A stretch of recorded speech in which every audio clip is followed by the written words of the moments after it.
Congolaises, Congolais, mes très chers compatriotes. Dans la marche d'une nation, certains moments exigent davantage que la gestion du présent.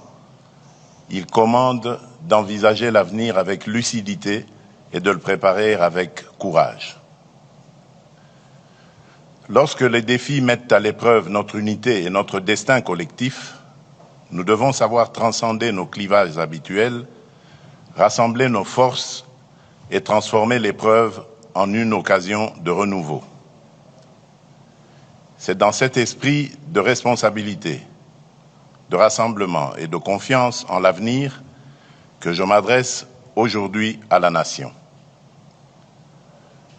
Depuis son accession à l'indépendance, notre pays a connu de grandes espérances, de remarquables élans de courage et des victoires dont nous pouvons être fiers. Mais il a également traversé des crises qui ont éprouvé son unité, affaibli ses institutions et retardé l'accomplissement de son destin collectif. À peine indépendante, notre jeune République fut confrontée aux sécessions, aux affrontements politiques, aux ingérences extérieures et aux luttes pour le pouvoir. Vinrent ensuite les longues années de forte concentration du pouvoir, les convulsions d'une transition difficile, les guerres successives, les violences communautaires, l'affaiblissement de l'autorité de l'État et la prédation de nos ressources. Depuis plus de 3 décennies, l'Est de notre pays porte dans sa chair la part la plus cruelle de cette histoire. 30 ans, ce n'est plus une crise passagère, c'est une génération entière qui est décimée. Des enfants sont nés sous le bruit des armes, ont grandi dans l'insécurité et sont devenus à leur tour les parents d'enfants qui n'ont jamais connu une paix véritable. Cela se passe dans notre pays. Des millions de nos compatriotes ont été tués, déplacés ou contraints à l'exil. Des femmes ont subi l'indicible. Des familles ont été dispersées, des villages détruits et des communautés autrefois unies dressées les unes contre les autres. Des richesses qui auraient dû financer nos écoles, nos hôpitaux, nos routes et notre développement ont alimenté la guerre, la contrebande et la criminalité transnationale.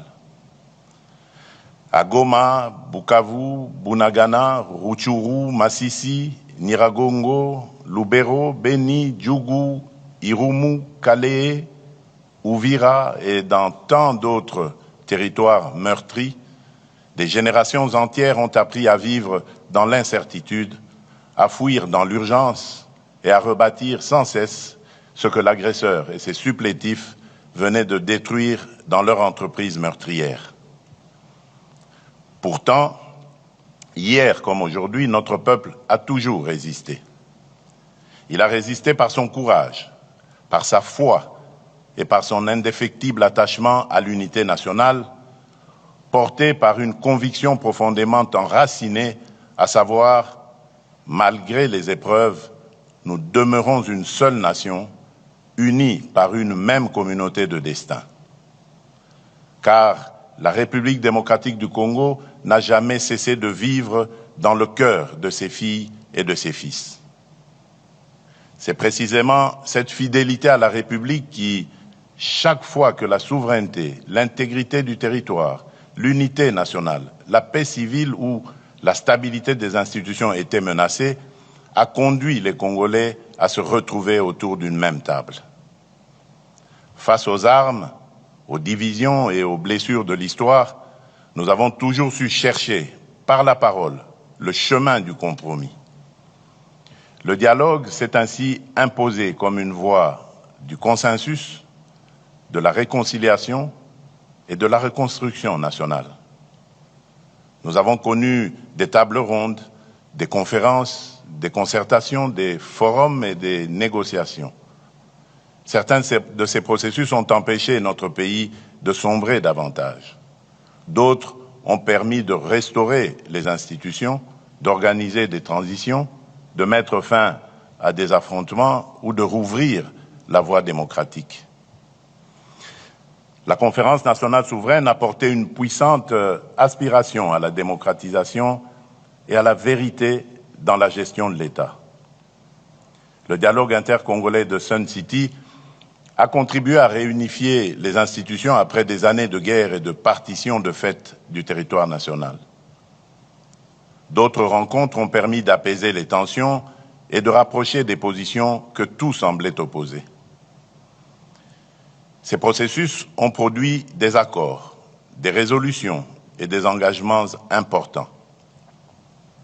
Pourtant, malgré ces avancées, les crises ont ressurgi, les blessures se sont rouvertes, de nouveaux groupes armés sont apparus, les tensions foncières et identitaires se sont aggravées et les réformes engagées n'ont pas toujours rendu l'État suffisamment présent et efficace dans la vie quotidienne de nos populations. Une question s'impose donc à notre conscience nationale. Pourquoi, 66 ans après l'indépendance, notre pays reste-t-il confronté aux mêmes fragilités, aux mêmes fractures et au retour régulier des mêmes crises?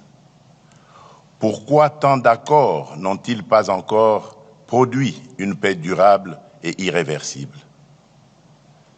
La réponse à cette interrogation ne réside ni dans la condamnation d'un camp, ni dans la mise en accusation d'une communauté ou d'une génération. Elle se trouve dans des fragilités plus profondes que nous devons examiner avec lucidité. La première est que nous avons trop souvent répondu aux crises par le partage du pouvoir plutôt que par la consolidation de l'État. Nous avons réparti les fonctions et les responsabilités sans transformer suffisamment les institutions appelées à survivre aux hommes et aux circonstances. Or, un arrangement politique peut être remis en cause.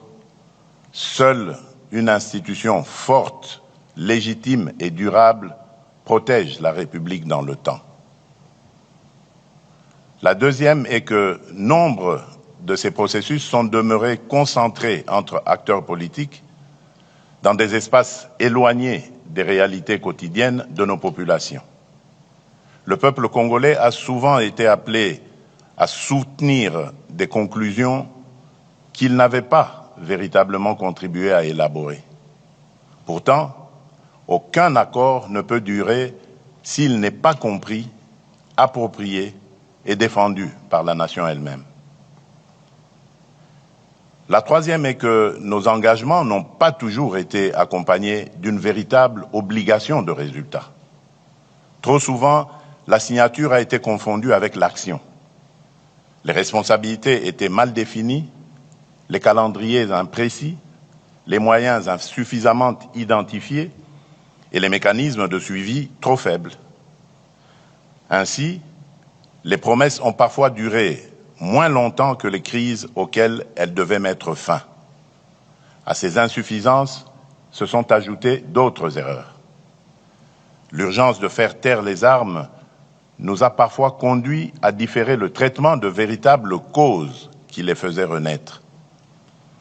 La violence a trop souvent semblé ouvrir plus rapidement les portes de la reconnaissance politique que la mobilisation populaire, le mérite, le travail, la loyauté républicaine ou le suffrage universel. Les victimes, quant à elles, ont parfois été appelées à pardonner avant d'avoir été pleinement entendues, reconnues et réparées. Nous avons voulu tourner la page sans toujours l'avoir lue jusqu'au bout. Nous avons voulu reconstruire sans assainir suffisamment les fondations.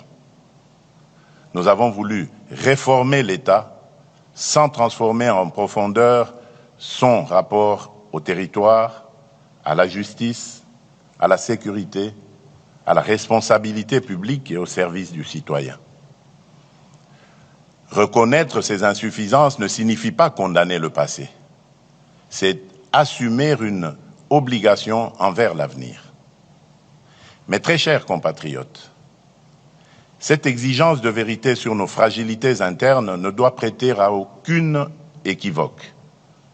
Reconnaître nos faiblesses, ce n'est pas absoudre ceux qui agressent notre pays. Interroger nos erreurs, ce n'est pas relativiser l'occupation d'une partie de notre territoire. Réformer l'État, ce n'est pas partager avec l'agresseur la responsabilité des crimes commis contre notre peuple.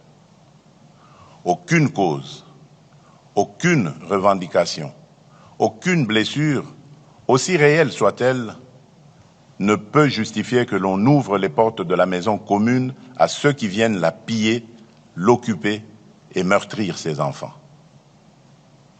La République démocratique du Congo est victime d'une agression.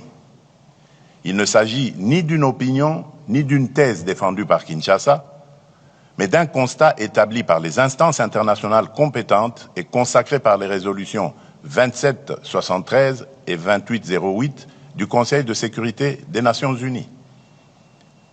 Le droit international a clairement qualifié les faits. Des forces étrangères occupent illégalement une partie de notre territoire, tandis que des groupes armés y sèment la violence, imposent des administrations parallèles et pillent nos ressources. Notre position est claire et demeure inflexible.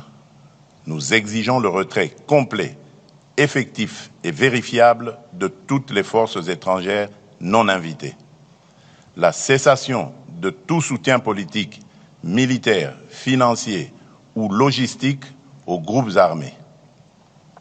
Le démantèlement des administrations parallèles, le rétablissement intégral de l'autorité de l'État, ainsi que le retour dans la sécurité et la dignité de nos compatriotes déplacés. Nous continuerons à défendre chaque portion du territoire national, à protéger nos populations et à faire valoir les droits de la République devant toutes les instances compétentes. À nos vaillantes forces armées, à notre police nationale, à nos forces de sécurité ainsi qu'aux résistants patriotes Ouazalendo qui défendent la nation dans le respect de la loi, je réaffirme la reconnaissance de la République. Leur courage et leur sacrifice donnent tout son sens à notre combat pour la souveraineté. Beaucoup sont tombés au champ d'honneur. D'autres portent dans leur chair et leur mémoire les blessures du combat. À toutes et à tous, la nation exprime son infinie gratitude. Mes très chers compatriotes, depuis mon accession à la magistrature suprême, j'ai fait le choix de l'ouverture, de la consolidation de l'état de droit et du retour de la République démocratique du Congo au cœur des dynamiques régionales et internationales. J'ai privilégié la diplomatie sans jamais transiger sur notre souveraineté, notre intégrité territoriale ni les intérêts fondamentaux du peuple congolais. Les processus engagés à Washington et à Doha, ainsi que les initiatives conduites sous l'égide de l'Union africaine avec l'appui de la CIRGL, de la SADC, de l'Union européenne et des Nations unies, ont ouvert de nouvelles perspectives de sortie de crise. Le processus de Washington traite principalement de la dimension interétatique du conflit, des engagements de la République démocratique du Congo et du Rwanda, ainsi que des conditions d'une sécurité régionale fondée sur le respect de la souveraineté des États. Le processus de Doha porte notamment sur la cessation des hostilités avec l'AFC M23, les mécanismes de vérification, l'accès humanitaire et les conditions nécessaires à la stabilisation durable de l'Est de notre pays. L'Union africaine, à travers sa médiation et son panel de facilitateurs, veille à la cohérence africaine de ses démarches en coordination avec les organisations régionales et nos partenaires internationaux. Ces processus sont indispensables. Ils doivent être poursuivis avec constance et leurs engagements pleinement exécutés. Mais ils ne peuvent, à eux seuls, réparer toutes les fractures qui traversent notre nation. face aux menaces extérieures, notre sécurité repose d'abord sur notre détermination à défendre la patrie, sur la solidité de nos institutions et sur l'efficacité de notre diplomatie. Elle peut être renforcée par l'engagement ferme de nos partenaires vis-à-vis de l'exigence du bon fonctionnement des mécanismes internationaux. Mais notre cohésion intérieure dépend avant tout de nous. Elle demeure le fondement le plus sûr de notre souveraineté et la meilleure garantie de notre avenir. Les processus de Washington et de Doha peuvent soutenir nos efforts en faveur de l'assainissement des relations entre États, de la cessation des hostilités et de la stabilisation de l'Est. Mais aucun accord diplomatique ne peut définir à la place des Congolais la République que nous voulons bâtir, ni réconcilier durablement nos communautés sans leur pleine participation. Les avancées obtenues sur le terrain diplomatique ne produiront une paix durable que si elles s'appuient sur la cohésion nationale et sur la reconstruction intérieure de la République. C'est pourquoi, après avoir consulté les institutions de la République, les forces politiques et sociales, les confessions religieuses, les autorités coutumières, les milieux scientifiques, plusieurs personnalités de notre pays ainsi que certains de mes pairs de la sous-région, j'ai décidé de convoquer le dialogue national pour la paix, la cohésion et la refondation de l'État. Ce dialogue est une initiative souveraine conçue par les Congolais et pour les Congolais, conduite sur le territoire national et orientée exclusivement vers les intérêts supérieurs de la nation. Il réunira les filles et les fils de notre pays autour d'un impératif qui dépasse nos personnes, nos partis et nos ambitions, à savoir défendre la République, consolider la paix, préserver l'unité nationale et protéger nos intérêts stratégiques. Il ne constituera ni une négociation avec l'agresseur ou ses supplétifs, ni un moyen détourné de remettre en cause le choix souverain du peuple exprimé par les urnes en 2023. Il ne saurait davantage conduire à la suspension des institutions de la République, lesquelles continueront d'exercer pleinement leurs prérogatives jusqu'au terme constitutionnel de leur mandat.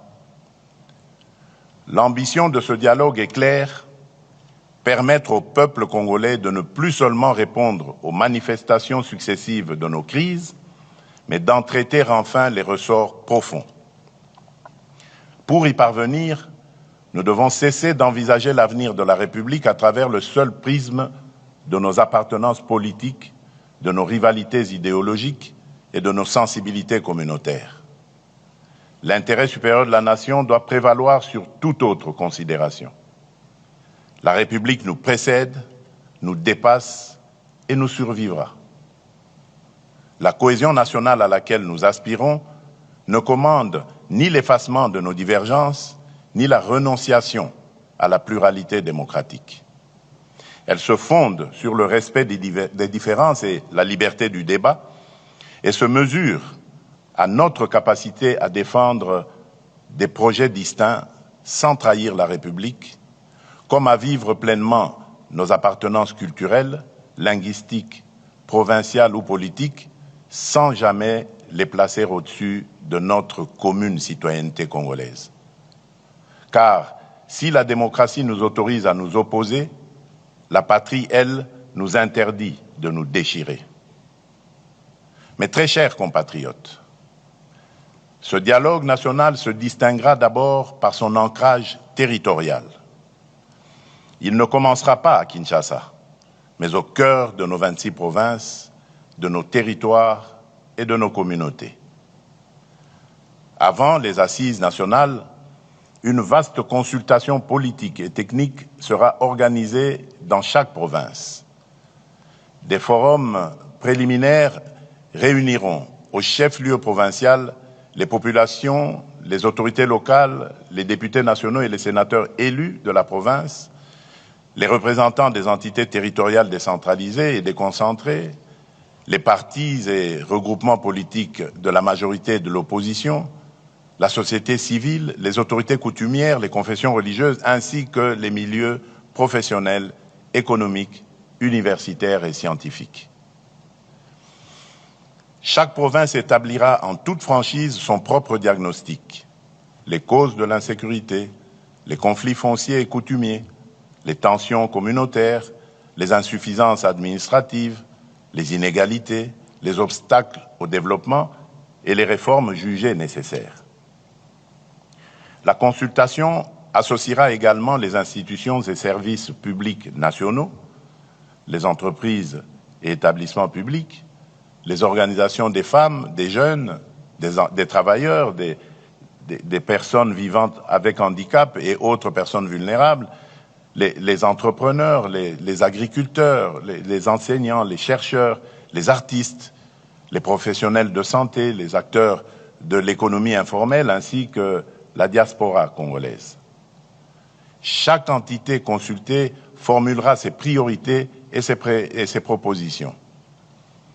L'ensemble de ces contributions sera consolidé dans un document de synthèse nationale qui constituera le socle des travaux et garantira l'ancrage populaire des assises nationales. Ainsi, les assises de Kinshasa ne seront pas le point de départ du dialogue, mais l'aboutissement d'une parole recueillie à travers tout le pays. Le peuple congolais ne sera pas appelé à entériner les conclusions d'une négociation menée sans lui. Il sera la source, la conscience et le véritable auteur de ce processus. Les assises nationales réuniront des délégués reflétant la diversité politique, institutionnelle, sociale, territoriale et culturelle de la nation. Ce dialogue ne sera la priorité d'aucun parti, d'aucune institution, d'aucune confession religieuse, d'aucune personnalité ni d'aucune majorité politique. Il garantira une parole libre, contradictoire et responsable dans le respect de la Constitution, des lois de la République et de l'intérêt national. Telle sera sa différence. Une différence de méthode, d'ancrage et de nature. Toutefois, l'inclusivité ne signifie ni l'effacement des principes, ni la confusion des responsabilités. Nul ne sera exclu en raison de ses opinions, de ses critiques, de son appartenance politique, de son origine provinciale, de sa langue, de son ethnie ou de sa religion. Mais nul ne peut prétendre s'asseoir à la table de la nation tout en prenant les armes contre elle.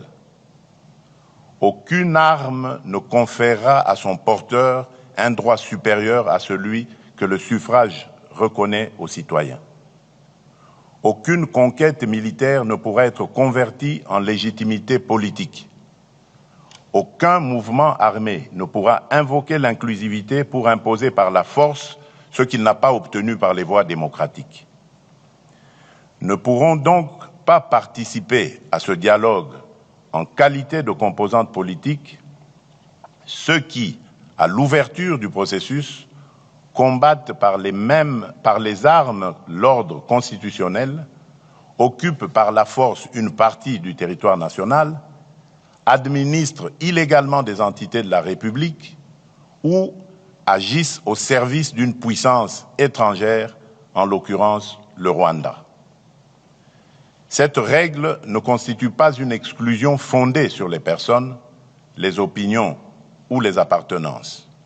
Elle exprime la réprobation de la nation à l'égard de ceux qui mènent la guerre contre la République, ses institutions et ses citoyens, tout en revendiquant les droits attachés à la vie démocratique.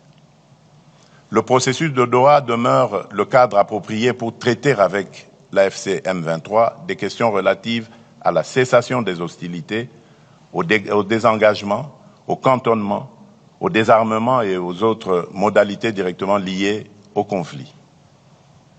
Le dialogue national ne se substituera pas à ce processus. Il ne deviendra pas davantage une voie parallèle permettant d'obtenir par les armes ce que la démocratie et l'ordre constitutionnel n'ont pas accordé. Une voie de réintégration au sein de la communauté nationale restera néanmoins ouverte à ceux qui, à titre individuel, renonceront de manière sincère et vérifiable à leur engagement armé et à toute forme de violence et qui condamneront sans équivoque l'agression dont notre pays est victime. Leur prise en charge s'inscrira dans les mécanismes de désarmement, de démobilisation, de réintégration, de relèvement communautaire et de stabilisation, le PDDRCS, ainsi que dans les dispositifs de justice et de réconciliation. Mais attention, la paix ne saurait signifier l'impunité.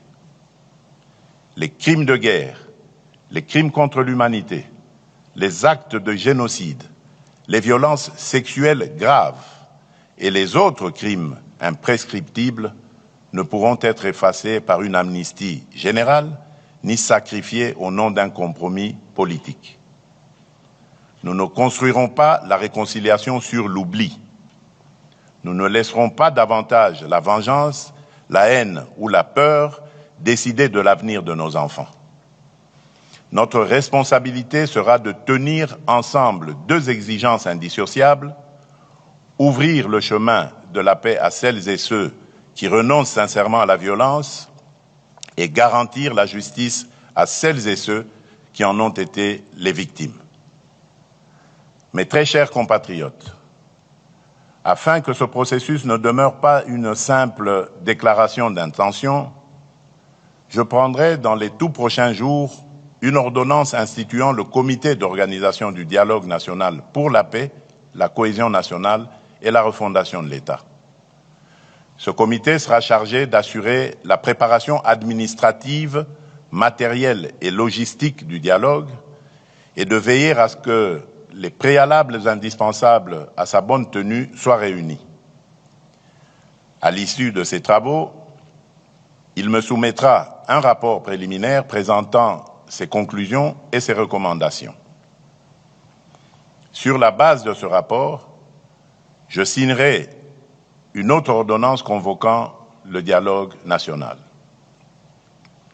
Celle-ci, donc cette ordonnance, en fixera les principes et directeurs, les principales étapes, les modalités de représentation, ainsi que les mécanismes de suivi et de mise en œuvre de ces conclusions. Elle instituera également une commission préparatoire chargée de concevoir et d'organiser le processus, d'en proposer la feuille de route et de conduire les consultations techniques et politiques. Ces membres seront choisis pour leurs compétences, leur probité, leur indépendance d'esprit et leur attachement à l'intérêt national. Les confessions religieuses y seront représentées et contribueront par leur autorité morale, leur expérience et leur proximité avec les populations à instaurer la confiance et à favoriser le consensus. Les autres organes du dialogue, notamment le bureau et l'assemblée plénière, ainsi que leurs attributions et leurs modalités de fonctionnement, suivront par la suite. Le processus s'ouvrira par des consultations dans les provinces. Il se poursuivra par des assises nationales à Kinshasa, sur le territoire de la République. Car un dialogue congolais consacré à l'avenir du Congo doit se tenir au Congo sous la responsabilité des Congolais. L'ensemble du processus sera limité à une durée maximale de 3 mois. Il devra être suffisamment inclusif pour garantir une expression libre, pluraliste et représentative, tout en demeurant rigoureusement encadré afin de préserver l'enlisement, les manœuvres dilatoires et la dilution des responsabilités. Les assises devront aboutir à l'adoption d'un pacte national pour la paix, la cohésion et la refondation de l'État. Ce pacte ne sera pas une déclaration de principe sans lendemain. Ces conclusions seront réparties et mises en œuvre conformément aux compétences constitutionnelles de chaque institution. Ainsi, les engagements relevant du président de la République feront l'objet de décisions précises. Ceux qui relèvent du gouvernement seront traduits en actions assorties d'échéances, de moyens et d'objectifs mesurables. Les réformes relevant du Parlement lui seront transmises conformément aux procédures prévues par la Constitution. Une matrice politique de mise en œuvre précisera pour chaque engagement l'institution responsable, le calendrier d'exécution et les résultats attendus. Un mécanisme national de suivi sera institué et des rapports périodiques seront rendus publics. Chaque Congolaise et chaque Congolais devra pouvoir connaître les engagements exécutés, ceux qui restent à accomplir et les difficultés rencontrées. C'est par la transparence que nous reconstruirons la confiance. C'est par l'exécution que nous distinguerons ce dialogue de tous ceux qui l'ont précédé.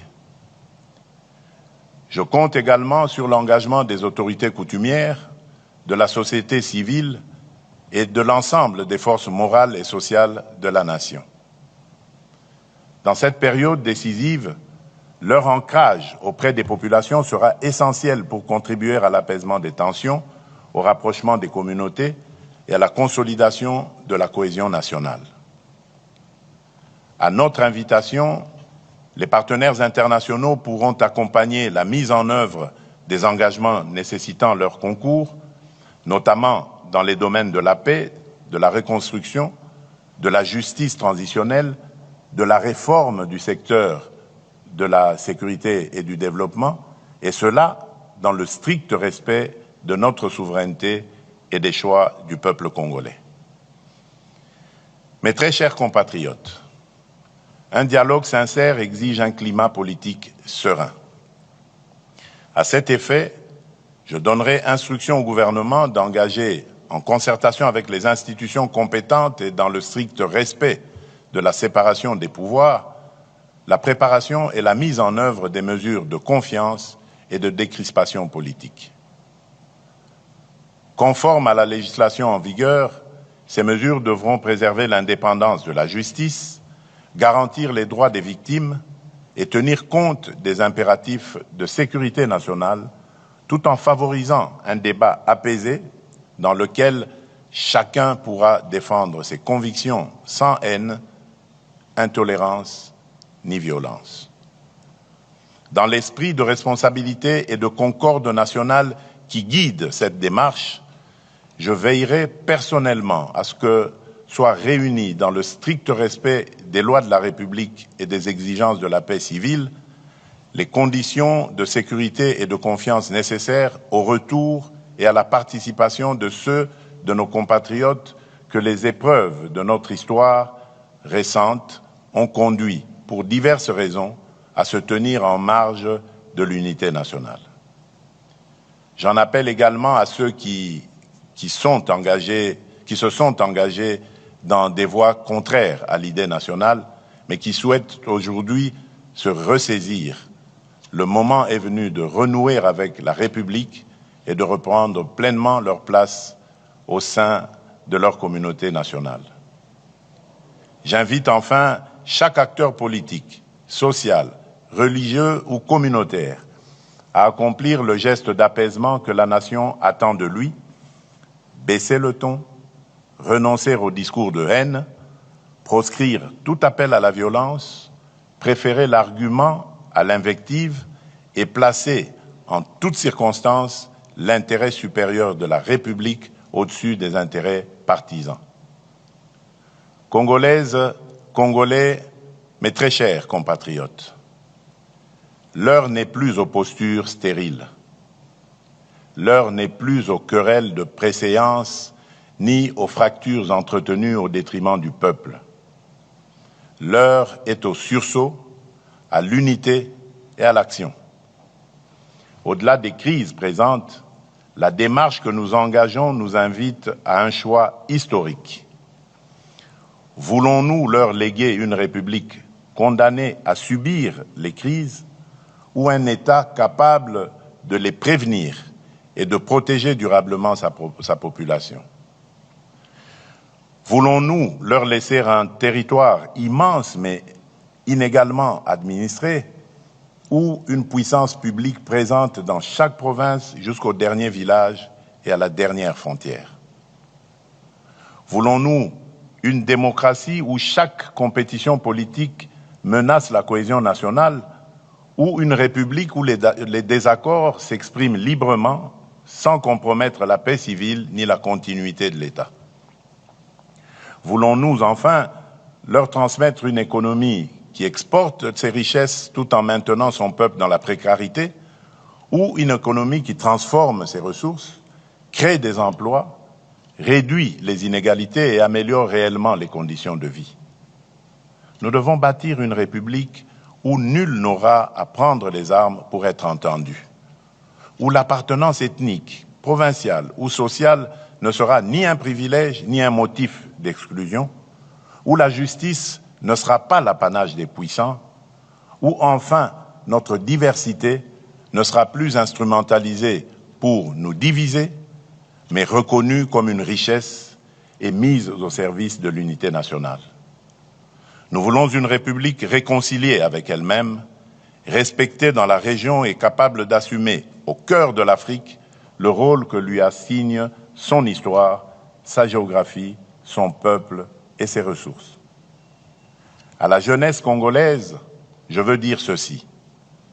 Ce dialogue ne concerne pas seulement le pays tel qu'il est aujourd'hui.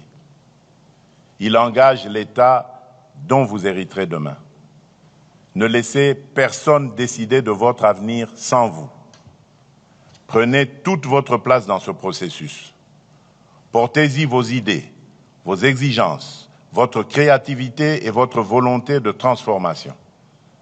Rejetez les discours de haine, les manipulations identitaires et les appels à la violence. La République a besoin de votre intelligence, de votre énergie et de votre courage. Aux responsables politiques, je demande de mesurer pleinement la portée de ce moment. Le dialogue ne devrait être ni un marché politique, ni un instrument de repositionnement personnel, ni une tribune de règlement de comptes. Il devra servir exclusivement la paix, l'unité nationale et l'intérêt supérieur de la République. Aux États et organisations partenaires, notamment les États-Unis d'Amérique, l'État du Qatar, l'Union africaine, l'Union européenne, les participants solliciteront un accompagnement ferme et constant. Celui-ci devra contribuer au retrait des troupes rwandaises du territoire congolais, au dépôt des armes par l'AFC M23 et à l'aboutissement des processus engagés à Washington et à Doha. Pour ma part, je prends devant la nation l'engagement de garantir l'indépendance, la représentativité et la sécurité de ce dialogue. Je veillerai à ce qu'il ne soit confisqué par aucun camp ni détourné de sa finalité. Je veillerai également à ce que ces conclusions ne se perdent ni dans les calculs politiciens, ni dans l'oubli. Elles devront être traduites en décisions, en réformes et en résultats concrets pour notre peuple. Nous avons hérité d'un pays immense, mais d'un État encore fragile. Nous n'avons pas choisi cet héritage, mais nous pouvons choisir ce que nous en ferons. Il nous appartient de transformer les souffrances d'hier en fondation pour demain et transmettre aux générations futures non pas un pays perpétuellement à reconstruire, mais un État solide, une nation unie et une République souveraine, pleinement maîtresse de son destin. C'est dans cet esprit que je déclare officiellement lancé le processus du dialogue national pour la paix, la cohésion et la refondation de l'État. Que vive l'unité nationale, que Dieu bénisse la République démocratique du Congo et son peuple. Je vous remercie.